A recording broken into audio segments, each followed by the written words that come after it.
안녕하세요. 자유교회 이진우 목사가 보내드리는 아침 묵상입니다. 오늘도 예수 그리스도의 향기를 내는 복된 하루가 되시길 바랍니다. 12월 10일 목요일 아침 묵상입니다. 오늘은 다윗이 인구를 조사한 이유라는 제목으로 사무엘하 24장 1절로 10절의 말씀 묵상합니다. 먼저 오늘도 안전하고 건강하게 하루를 보내시길 축복하며 아침 묵상 시작합니다. 다윗은 나가는 전쟁마다 승리를 거두었습니다. 이제 다윗이 다스리는 이스라엘은 주변 그 어떤 나라도 함부로 할 수 없는 강대한 나라가 되었습니다. 전쟁마다 승리하는 군대를 가지게 된 다윗은 하나님의 도움을 구하는 겸손한 마음보다 자신이 거느린 막강한 군대를 의지하게 되었습니다. 이런 다윗의 숨겨진 마음이 드러난 사건이 사무엘하 24장에 기록된 이스라엘과 유다의 인구조사 사건입니다. 사무엘하 24장 1절이죠. 여호와께서 다시 이스라엘을 향하여 진노하사 저희를 치시려고 다윗을 격동시키사 가서 이스라엘과 유다의 인구를 조사라 하신지라. 여호와께서 다윗을 격동하게 하셨다는 말씀은 하나님께서 다윗의 감추어진 속마음을 밖으로 드러나게 하셨다는 말씀으로 해석할 수 있습니다. 다윗은 군대장관 요압에게 단에서부터 브엘세바까지 이스라엘 모든 인구를 조사하라고 명령을 내립니다. 단은 이스라엘 최북단 지역이며 브엘세바는 이스라엘 최남단 지역의 명칭입니다. 따라서 단에서부터 브엘세바까지라는 표현은 이스라엘 전체를 나타내는 표현입니다. 다윗이 요압에게 이스라엘 전역의 인구를 조사하게 한 근본적인 목적이 어디에 있습니까? 요압이 인구를 조사한 결과를 다윗에게 보고한 내용을 보면 인구 조사의 목적을 알 수 있습니다. 사무엘하 24장 9절이죠. 요압이 백성의 수를 왕께 보고하니 곧 이스라엘에서 칼을 빼는 담대한 자가 80만 명이요 유다 사람이 50만 명이었더라. 요압이 조사한 인구는 모든 이스라엘 백성들의 인구수가 아니었습니다. 당장이라도 칼을 빼어 들고 전쟁을 할 수 있는 남자 장정의 숫자를 조사한 것입니다.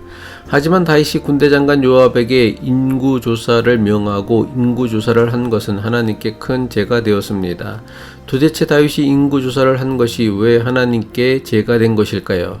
물론 단순히 이스라엘의 인구를 조사하는 것 자체는 죄가 아닐 것입니다. 민수기 1장과 26장을 보면 모세는 2번씩이나 이스라엘의 인구를 12지파대로 나누어 그 숫자를 일일이 계수하였습니다.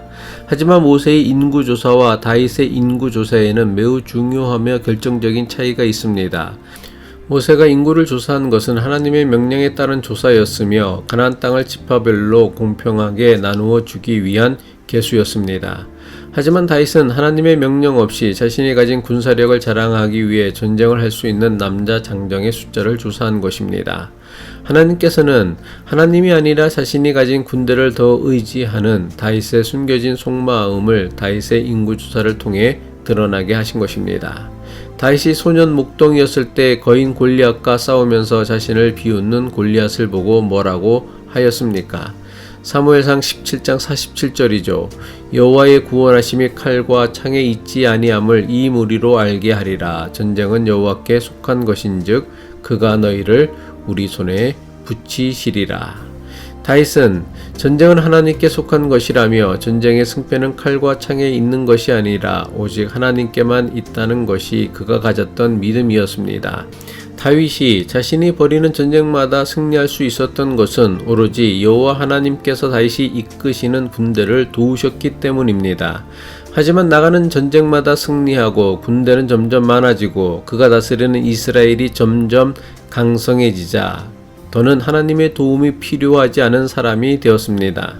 이것은 굳이 다윗만의 이야기가 아닙니다. 우리 모두의 이야기이기도 합니다. 우리는 힘이 없고 가난하고 연약할 때는 절대적으로 하나님만을 의지하며 삽니다. 하지만 하나님의 도우심으로 강성해지고 풍요로워지면 이내 하나님께서 베푸신 은혜는 잊고 자신이 가진 것만을 의지하려고 듭니다.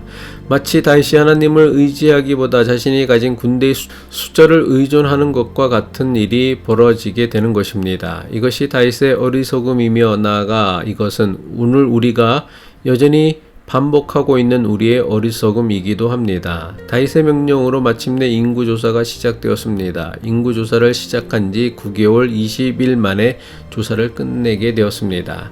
인구조사 결과 칼을 들고 전쟁을 할 수 있는 사람이 이스라엘 11개 지파에서 80만 명이었고 유다 지파에서 50만 명, 합계 130만 명이라는 엄청난 결과가 나왔습니다. 이것은 대단한 군사력입니다. 현재 한국의 군인이 40만 명이라 하고 세계 최강대국 미국의 군인이 140만 명이라고 합니다. 그런데 지금부터 3000년 전 이스라엘의 군인이 130만 명이라고 한다면 이것은 엄청난 군대입니다. 하지만 다윗이 당장이라도 전쟁에 나갈 수 있는 이스라엘의 군대의 숫자를 조사하고 나서 그가 깨달은 것이 무엇입니까? 기쁨입니까? 만족함입니까? 아니면 감사함입니까? 아니요. 다윗은 막상 군대의 숫자를 조사하고 나서 자신이 하나님께 큰 죄를 지었음을 비로소 깨닫게 됩니다. 사무엘하 24장 10절이죠. 다윗이 백성을 조사한 후에 그의 마음에 자책하고 다윗이 여호와께 아뢰되 내가 이 일을 행함으로 큰 죄를 범하였나이다. 여호와여 이제 간구하옵나니 종의 죄를 사하여 주옵소서. 내가 심히 미련하게 행하였나이다 하니라. 늘 블레셋의 침략을 받던 이스라엘이 이제는 아무도 침략할 수 없는 강력한 나라가 된 것은 모두 하나님의 전적인 은혜로 인한 것이었습니다. 하지만 다윗은 순간 자신이 위대했기에 이런 일을 이룰 수 있었다는 교만에 빠졌던 것입니다. 하나님의 은혜를 잃어버리고 자신의 힘을 과시하고 의지하는 모습은 사울왕의 모습을 반복하는 것이었습니다. 자신의 힘을 드러내고 자랑하는 것이 똑똑한 것이 아닙니다. 성경은 이것을 대단히 미련한 행위라고 했습니다. 자신의 힘을 과시하고 자랑하는 사람이 강한 사람이 아닙니다. 오히려 자신의 부족함과 연약함을 깨닫고 하나님의 도우심을 구하며 살아가는 겸손한 사람이 진정 강한 사람입니다. 성경은 우리에게 이것에 대해서 이렇게 가르쳐주고 있습니다. 고린도 후서 12장 10절의 말씀이죠. 그러므로 내가 그리스도를 위하여 약한 것들과 능욕과 궁핍과 박해와 곤고를 기뻐하노니 이는 내가 약한 그때의 강함이라. 기도하겠습니다. 사랑과 공의의 하나님, 나의 나된 것은 내 힘과 능력 때문이 아니라 오직 주님의 은혜임을 깨닫게 하옵소서. 내가 가진 것, 내가 이룬 것 의지하는 어리석은 인생이 아니라 겸손한 마음으로 오직 하나님만 의지하며 살아가게 하옵소서. 예수 그리스도의 이름으로 기도합니다.